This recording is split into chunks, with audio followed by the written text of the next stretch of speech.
Huwag kang mag-alala, may nagmamahal pa sa'yo. Kung usapang pag-ibig, wala nang hihigit pa sa pag-ibig ng Panginoon para sa atin. Ibinigay niya ang kanyang buhay upang maipadama niya ang walang hanggang pagmamahal kahit anong kondisyon, pagkatao o kahit ano pa man tayo pa din ang iibigin at pipiliin ng Panginoon. Sapagkat hindi magbabago ang kanyang pagmamahal mula noon hanggang ngayon.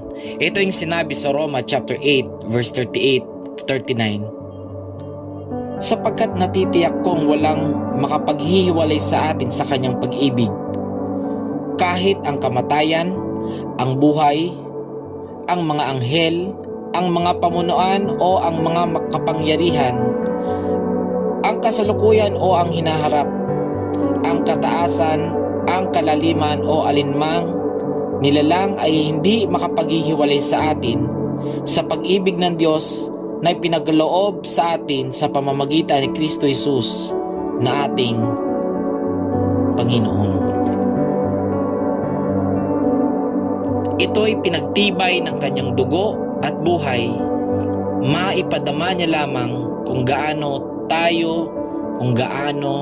ikaw kaimportante sa Kanya.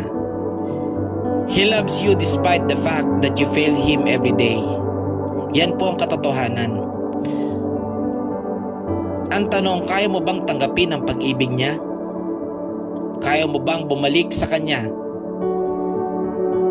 Kapatid, maniwala ka lang, may nagmamahal sa iyo. For His love is more powerful than your sin. His love is more powerful than your shame. His love is more powerful than your guilt and pain. For our God is love.